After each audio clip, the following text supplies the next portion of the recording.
With a star-studded group of celebrities, entertainers, and a who's who in corporate America, the Black Enterprise Pepsi Golf and Tennis Challenge is one of the preeminent sporting and lifestyle events in the country.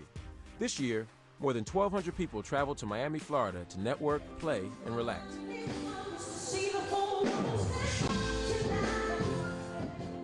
One of the great new voices performing at the Black Enterprise Pepsi Golf and Tennis Challenge is Grammy-nominated singer and songwriter Ledisi. I caught up with her a few hours before she took the stage. Ledisi, thanks so much for spending some time with me today. Thank you for having me. I heard you in there getting ready for the big show tonight. Yes. You sound great. You excited? Thank you. I'm very excited. This has been a long run for you, though. I mean, for the last few weeks, really the last few months, you've been everywhere. Everywhere I look, I see you. Yeah, you know, God is good.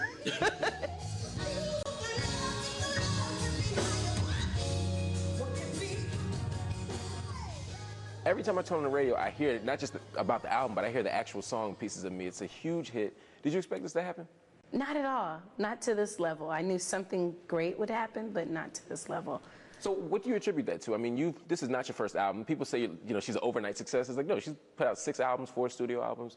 What got you to the point now where suddenly the radio is taking notice and the mainstream public is listening? I think it's the songwriting. I focused more heavily on the songwriting for radio.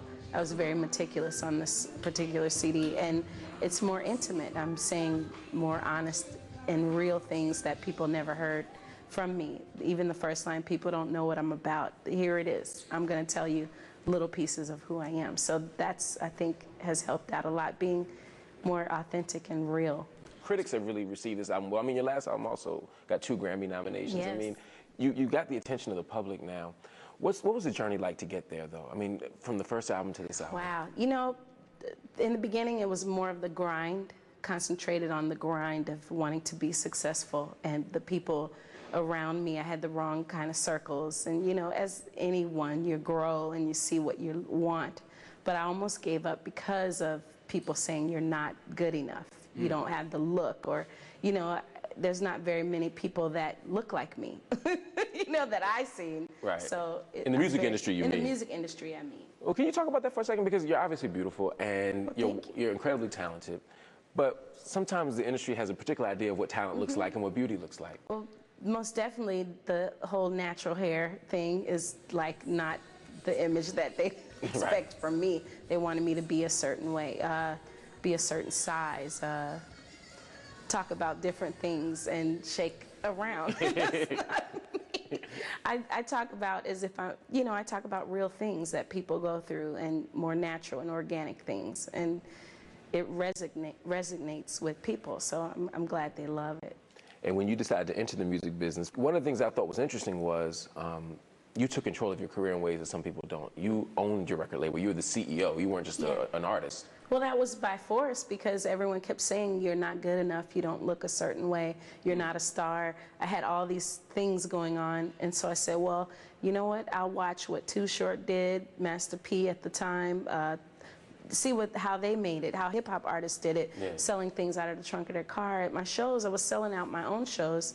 The first release, Soul Singer, which was my independent album, sold 160,000 units independently, and I put it out with a good friend of mine just by word of mouth. Then people played my album. Rochelle Farrell, big influence on my career. She was having an interview in WHUR, said, play this. And then WHUR started playing my music. Same with her just saying, come to LA tomorrow.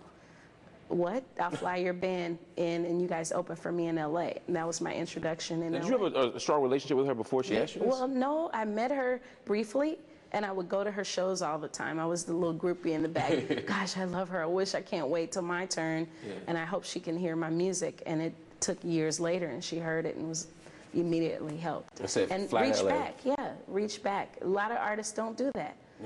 And now I'm doing it for other people because someone did it for me. Patti LaBelle, Shaka Khan, everyone. They've reached back and said, we got to lift this girl up. How does that feel to have people like Patti LaBelle? I mean, Patti LaBelle didn't just lift you up. She said you are her successor. Man. What does it mean to hear somebody like Patti, Miss Patti, say you're her successor? I have these aha moments. You know, you have the celebrity friends, and they forget that I'm still like, I'm like a groupie. I'm a fan. So they're talking to me about things, and I go, oh my God, in my brain, I'm talking to Patti.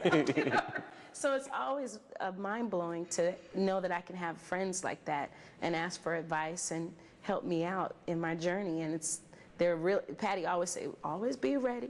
You'll never have to get ready, you know? So everything is always together. So she taught me a lot about that. So if you had to give any advice to the next generation of artists or the next generation of just young girls who are trying to do something big with their lives, what would you tell them?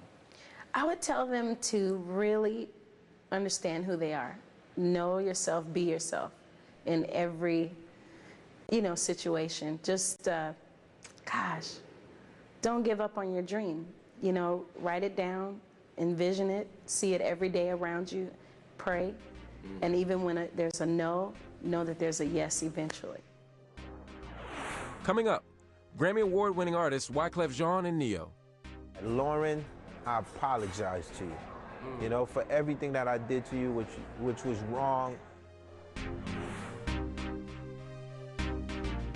Our All Access is brought to you by Chevrolet.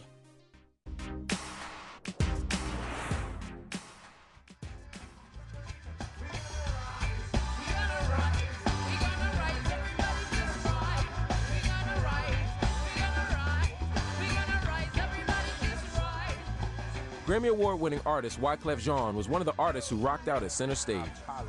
I sat with Clef to talk about Haitian politics and music, but what surprised me was what he had to say to his former bandmates Proswell and Lauryn Hill. I want to know when the next Fugees album coming out.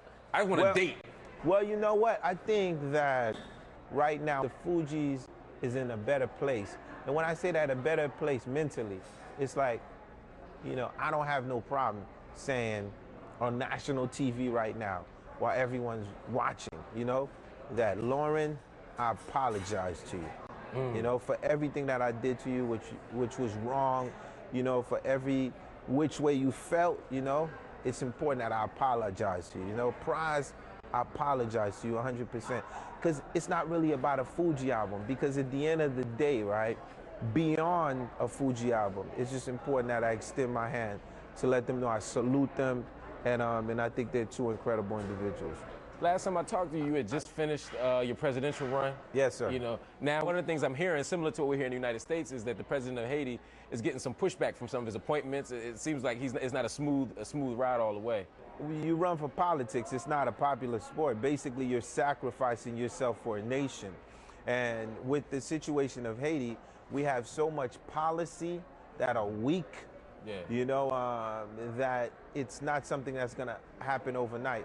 But I have to tell you, this president, no matter what they want to say about him, I'm going to always defend his first 100 days because I was part of it, and I saw strategically the idea of helping bring tourism back, the idea of artisans showing the art within the country, the idea of taking a group of people and bringing them to another side of Haiti to show, look, you know what, we have white beaches. So he's a progressist. He wants development. Wow. And is there more peace on the street now? We saw so much unrest before. At least the media was showing so much unrest. What's going on the ground now? Are things more peaceful? PAP, Port-au-Prince, which is the capital, at times it's not stable. But it's the same way I could tell you Kingston, Jamaica. At times Kingston, certain man say, yo, certain time, man, you can't go into certain part of Kingston.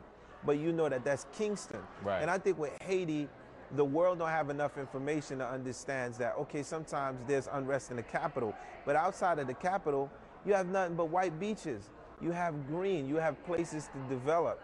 And I think to that point, the idea of security within Port-au-Prince is something that we're working on. But outside of Port-au-Prince, everything is always lovely. So you still there a lot? I know a year ago you were there every week, every month. What's your presence in Haiti like now? Well, it's important that I'm there, much more than I've ever been. Because with the president that's in place, with the government, it's like I still play part of that. And it's important that I give him 100% support.